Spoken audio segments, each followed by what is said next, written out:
October 23rd. Up in the morning, out on the job. I hassled the things, then checked around outside. A black feather lay near our door. Could be one of Nightwind's, could be openers on a nasty spell, could just be a stray feather. I carried it across the road to the field and pissed on it. Greymalk wasn't about, so I walked over to Larry's place.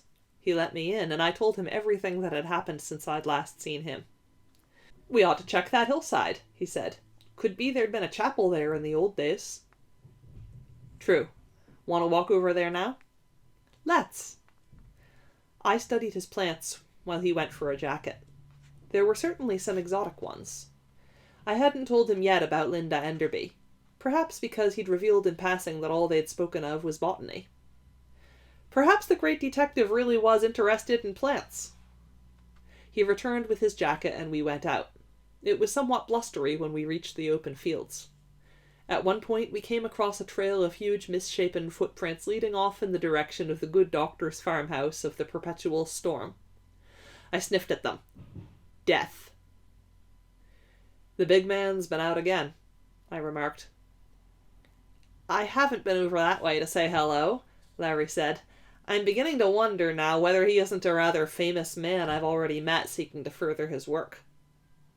He did not elaborate, as we came upon a crossbow bolt about then stuck in the bole of a tree.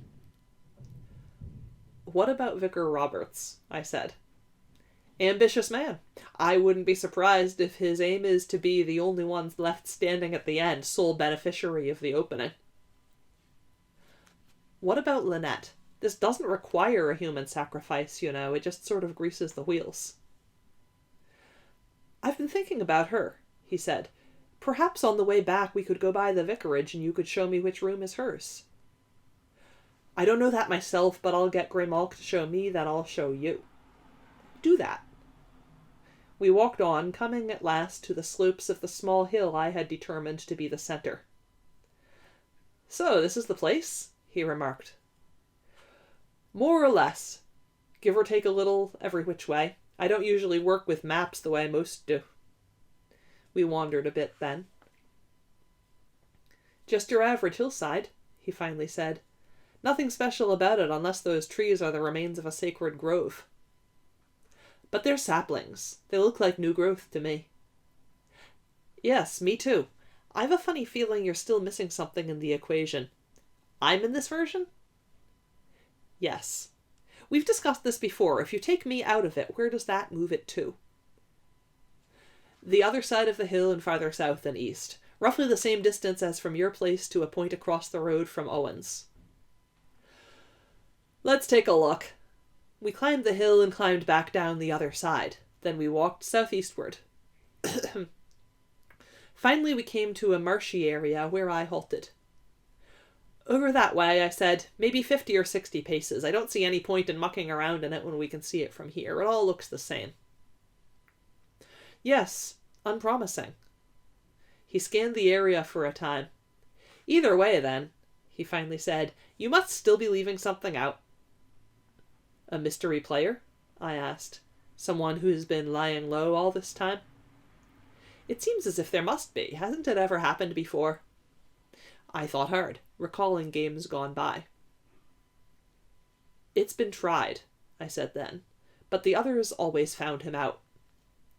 "Why?" "Things like this," I said. "Pieces that don't fit any other way." "Well?" "This is fairly late in the game. It's never gone this long. Everyone's always known everyone else by this time, with only about a week to go." "In those situations where someone was hiding out, how did you go about discovering him?" "We usually all know by the death of the moon. If something seems wrong afterward that can only be accounted for by the presence of another player, the power is then present to do a divinatory operation to determine the person's identity or location." "Don't you think it might be worth giving it a try?" "Yes, you're right. Of course it's not really my specialty, even though I know something about all of the operations. I'm a watcher and a calculator." "I'll get someone else to give it a try, though." "Who?" "I don't know yet. I'll have to find out who's good at it and then suggest it formally so that I get to share the results. I'll share them with you then, of course. What if it's someone you can't stand? Doesn't matter. There are rules even if you're trying to kill each other. If you don't follow them, you don't last long. I may have something that person will want, like the ability to do an odd calculation, say for something other than the center. Such as? The place where a body will be found, the place where a certain herb can be located, the store that carries a particular ingredient. Really, I never knew about those secondary calculations. How hard are they to perform? Some are very hard, some are easy. We turned and began walking back. How hard's the body finding one? He asked as we climbed the hill. They're fairly easy, actually. What if you tried it for the body of the police officer we put in the river? Now, that could be tricky since there are a lot of extra variables involved. If you just misplaced a body, though, or knew that someone had died but didn't know where, that wouldn't be too hard. That does sound like a kind of divination, he said. When you talk about being an anticipator, of having a pretty good idea of when something's going to happen, or how, or who will be there, isn't that a kind of divination? No, I think it's more a kind of subconscious knack for dealing with statistics against a fairly well-known field of actions. Well, some of my calculations would probably be a lot closer to doing overtly what you seem to do subconsciously. You may well be an intuitive calculator. That business about finding the body, though, that smacks of divination. It only seems that way to an outsider. Besides, you've just seen what can happen to my calculations if I'm missing some key factor.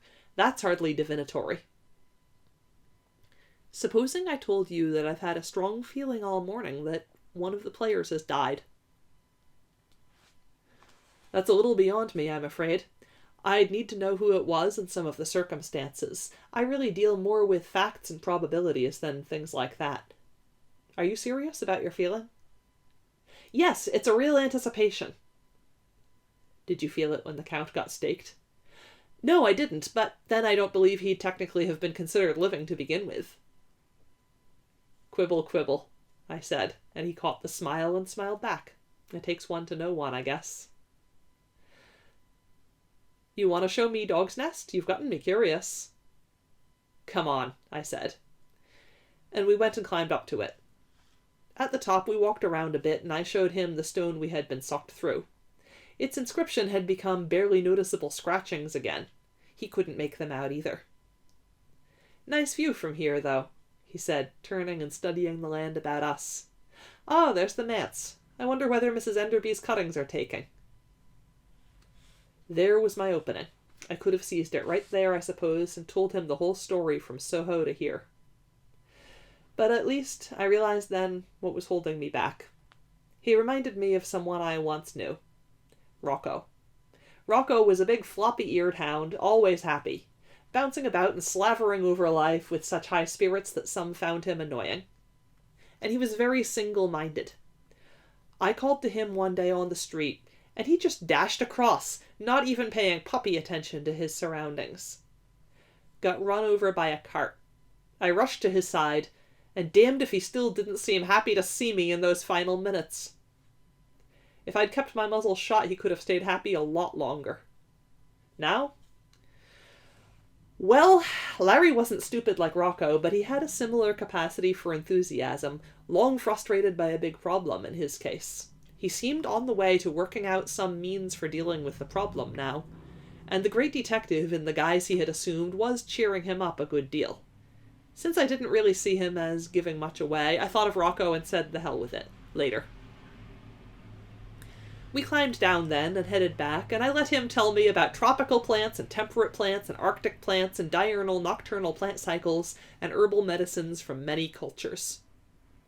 When we neared Rastov's place, I saw at first what appeared to be a piece of rope hanging from a tree limb blowing in the wind. A moment later I realized it to be quicklime, signaling for my attention. I veered to the left-hand side of the road, quickening my pace. Snuff! I was looking for you, he called. He's done it! He's done it! What? I asked him. Did himself in. I found him hanging when I returned from my foraging. I knew he was depressed. I told you. How long ago was this? About an hour ago, he said. Then I went to look for you.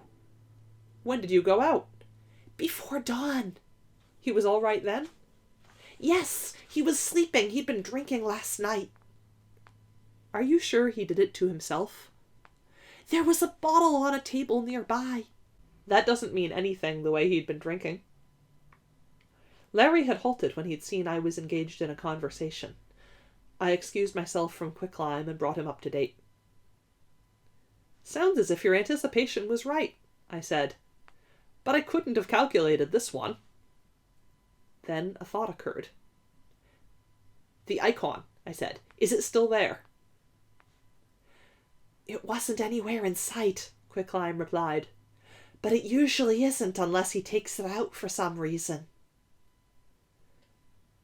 Did you check where he normally keeps it? I can't. That would take hands. There's a loose board under his bed. It lies flush and looks normal, but comes up easily for someone with fingers. There's a hollow space beneath it. He keeps it there wrapped in a red silk bandana. I'll get Larry to lift the board, I said. Is there an unlocked door? I don't know. You'll have to try them. Usually he keeps them locked. If they are, my window is open a crack as usual. You can raise it up and get in that way. We headed for the house. Quicklime slithered down and followed us. The front door was unlocked. We entered and waited till Quicklime was beside us. Which way? I asked him. Straight ahead through the door, he said.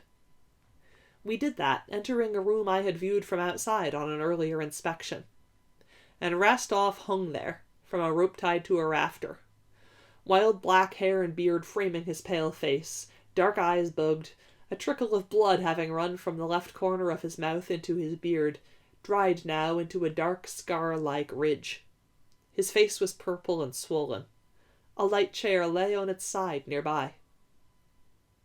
We studied his remains for only a moment, and I found myself recalling the old cat's remarks from yesterday. Was this the blood he had referred to? Where's the bedroom? I asked. Through the door to the rear, Quicklime replied. Come on, Larry, I said. We need you to raise a board.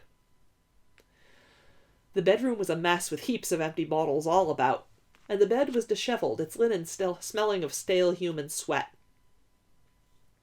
There's a loose board under the bed, I said to Larry. To Quicklime then. Which board is it? Quicklime slipped beneath and halted atop the third one in. This one, he said. The one Quicklime's showing us, I told Larry. Raise it, please. Larry knelt and reached, catching an edge with his fingernails.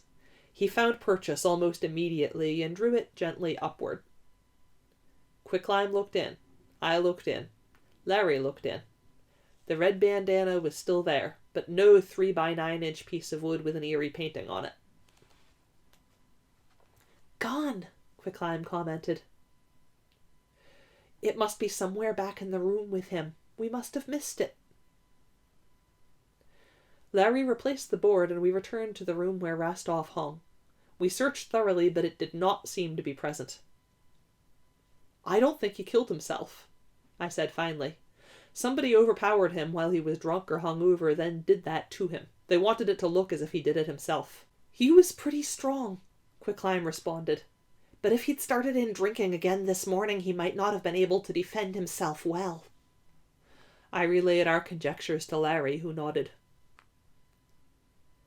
And the place is so messy, you can't really tell whether there was a struggle, he said. Though for that matter, the killer could have straightened some furniture afterwards. I'll have to go to the constable. I'll tell him I dropped by, found the door open, and walked in. At least I'd visited here before. It's not as if we'd never met. He won't know we're not that well acquainted. I guess that's best, I told him. Returning my gaze to the corpse, I said, Can't tell from his clothes either. Looks as if he'd slept in them more than once. We moved back to the front room. What are you going to do now, Quicklime? I asked. You want to move in with Jack and me? That might be simplest, us closers sticking together. I think not, he hissed. I think I'm done with the game. He was a good man. He took good care of me. He cared about people, about the whole world. What's that human notion?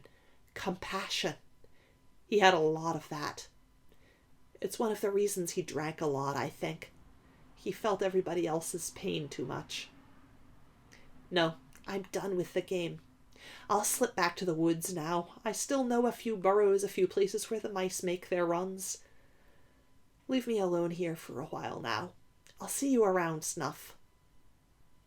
Whatever you think is best, Quicklime, I said. And if the winter gets too rough, you know where we live. I do. Goodbye. Good luck. Larry let me out, and we walked back to the road. I'll be going this way then, he said, turning right. And I'll go this way.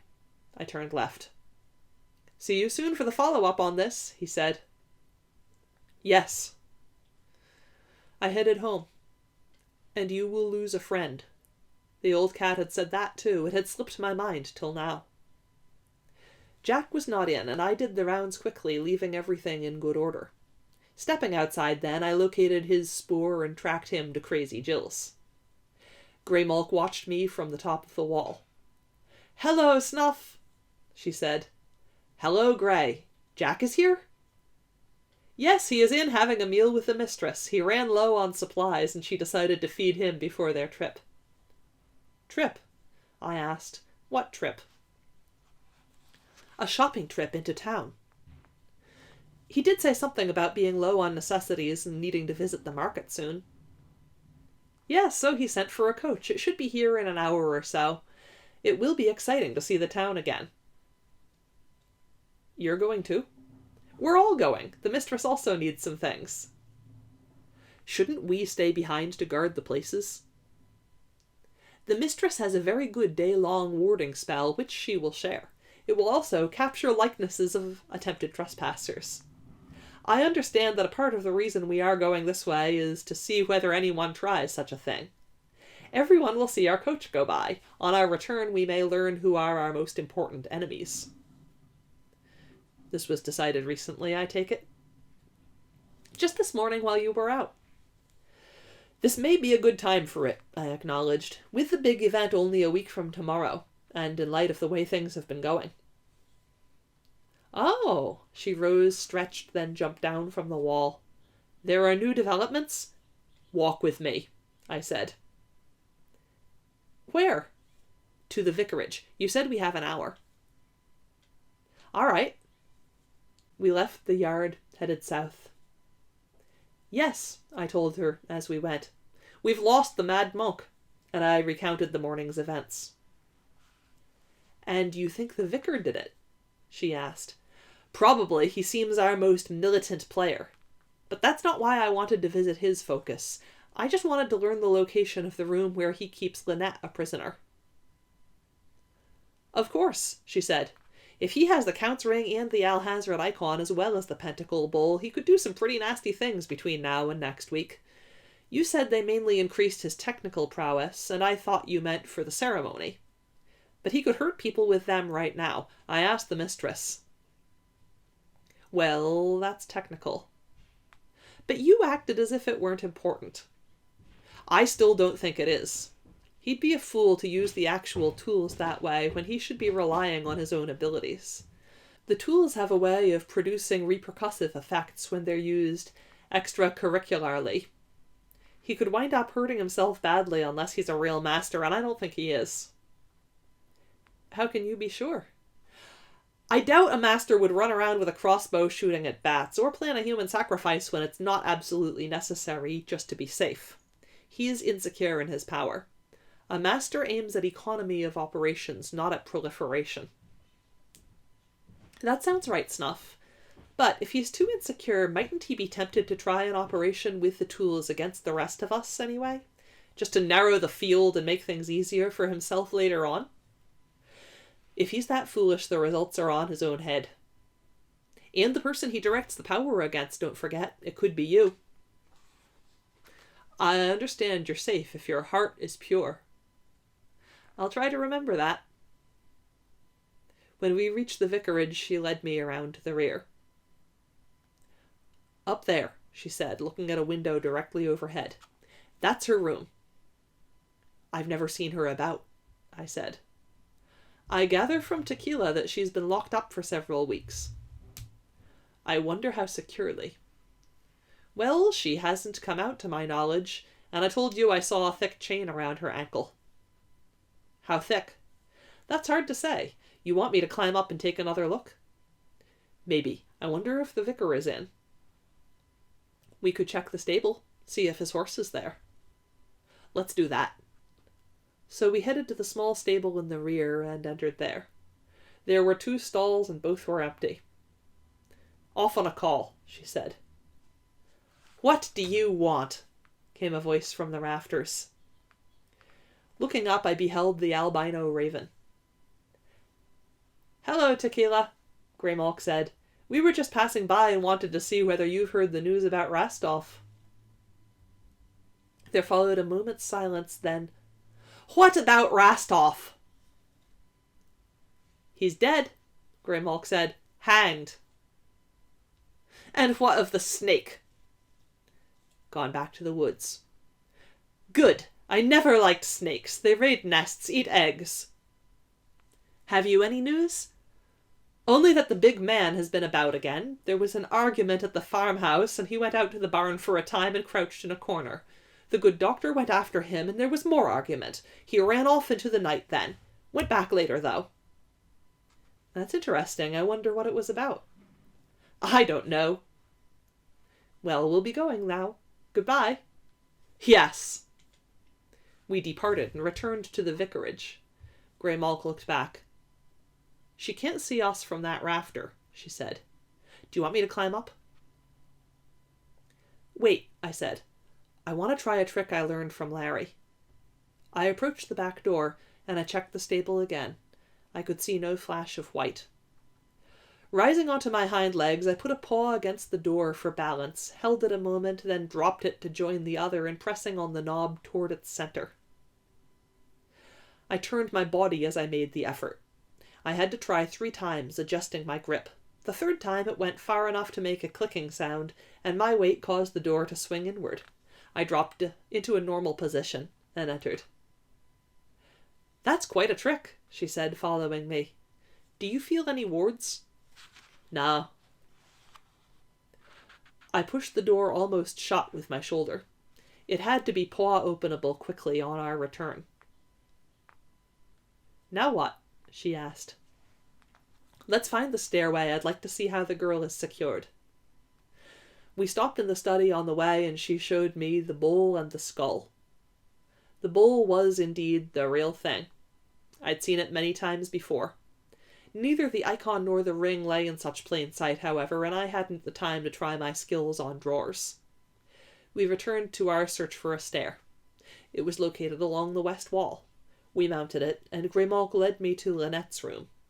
The door was closed, but it did not seem necessary that it be locked, with her chained up. I tried the door trick again, and it worked the first time. I'd have to see if Larry had any other good ones.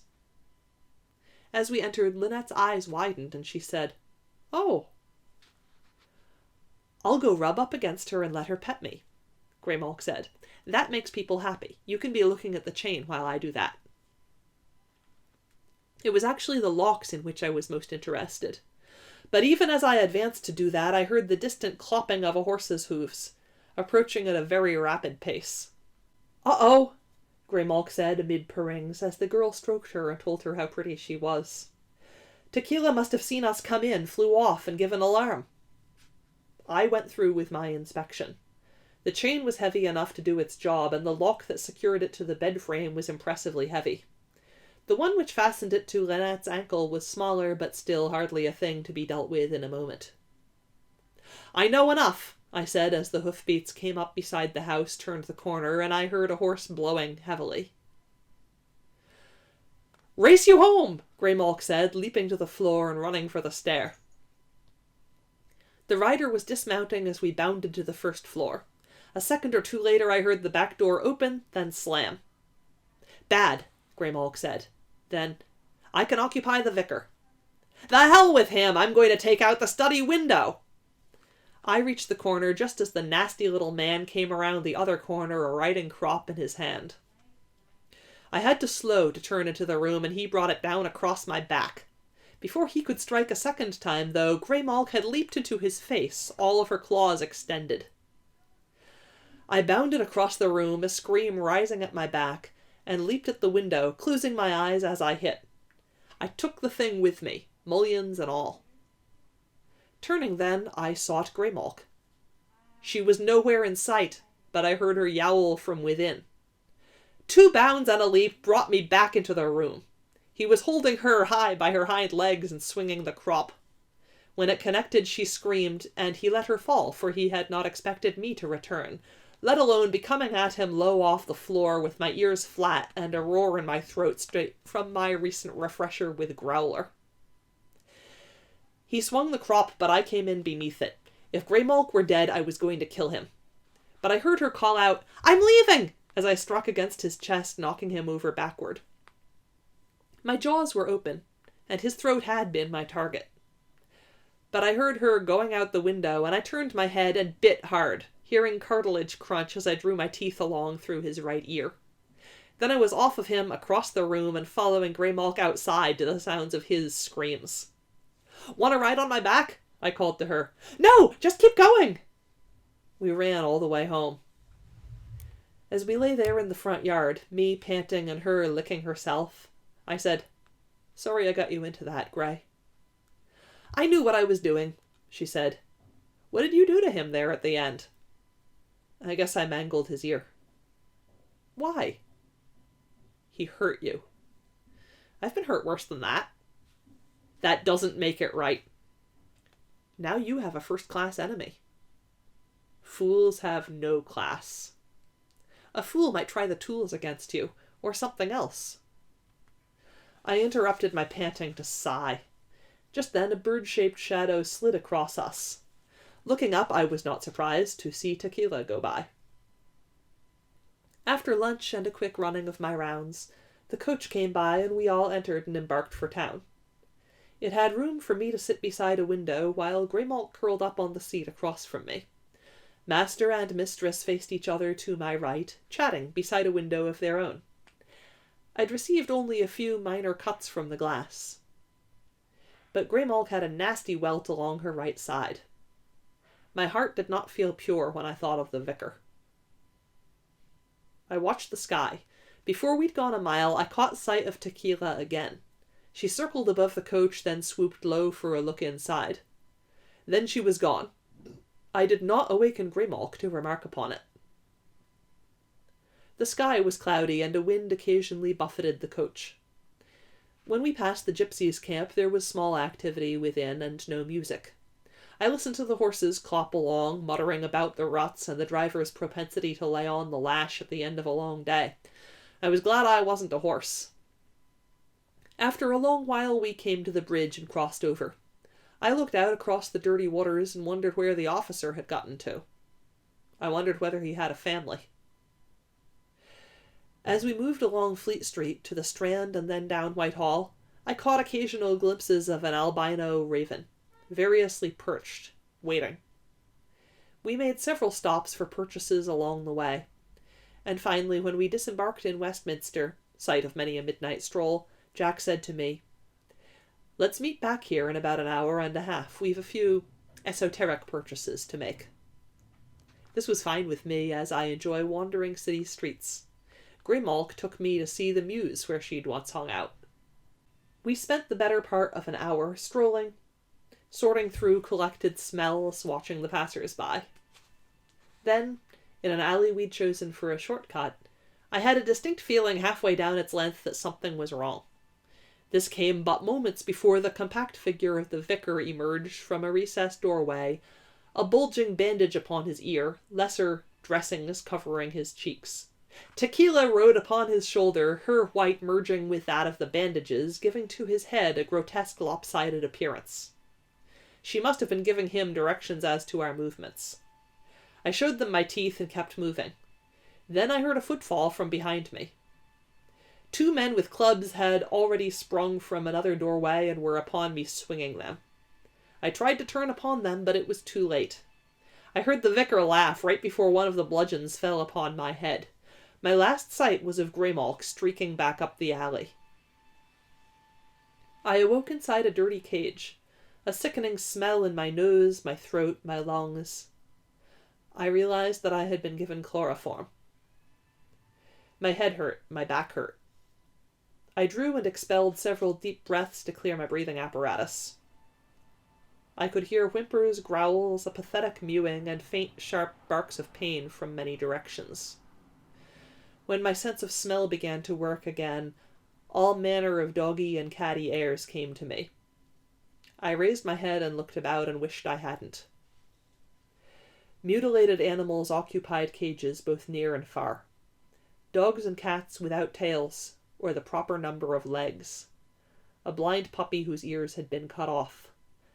A cat missing large patches of her skin, raw flesh showing, at which she licked, mewing constantly the while.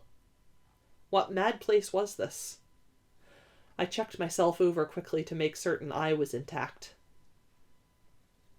At the room's center was an operating table, a large tray of instruments beside it. On hooks next to the door across the way hung a number of once white laboratory coats with suspicious-looking stains upon them. As my head cleared, my memory returned to me, and I realized what had happened. The vicar had delivered me into the hands of a vivisectionist. At least Greymalk had escaped. That was something. I inspected the door to my cage. It was a simple enough latch that held it shut, but the mesh was too fine for me to reach through and manipulate it. And the mesh was too tough to be readily breached by tooth or claw. What would Growler counsel? Things were a lot simpler in the primeval wood. The most obvious plan was to fake lassitude when they came for me, then to spring to attack as soon as the cage door was opened. I had a feeling, though, that I wasn't the first ever to think of such a ploy. And where were the others now? Still, I couldn't just lie there and contribute to medical understanding. So, unless something better came along, I resolved to give this plan a try when they came for me. When they did, of course, they were ready. They had a lot of expertise with fangs and knew just how to go about it. There were 3 of them, and 2 had on elbow-length padded gloves. When I pulled the awake lunge and bite maneuver, I got a padded forearm forced back between my jaws, and my legs were seized and held while someone twisted an ear painfully. They were very efficient. And they had me strapped to the table in less than a minute. I wondered just how long I had been unconscious. I listened to their conversation as they began their preparations. "Strange him paying us so well to do a job on this un," said the one who had twisted my ear. "Well, it is a strange job, and it does involve some extra work," said the one who was arranging the instruments into neat little rows. "Bring over the clean parts bucket. He was very specific that when we render him down a piece at a time for candles, there be no foreign blood or other materials mixed in." "How's he to know?" "For what he's paying, he can have his way." "I'll have to scrub him out." "Do it." A brief reprieve to the sound of running water followed, drowning out some of the whimpers and cries which were beginning to get to me. "And where's the cask for his head?" "I left it in t'other room." "Get it. I want everything to hand." "Nice doggy." He patted my head as we waited. The muzzle they'd gotten onto me prevented my expressing an opinion. "He was a strange un," said the 3rd man, a thin blond fellow with very bad teeth who had been silent till then. "What's special about doggy candles?" "Don't know and don't care," said the one who had patted me, a large beefy man with very blue eyes, and he returned his attention to his instruments. "We give a customer what he pays for." The other returned then, a short man with wide shoulders, large hands, and a tick at the corner of his mouth. He bore what looked like an odd-sized lunch pail.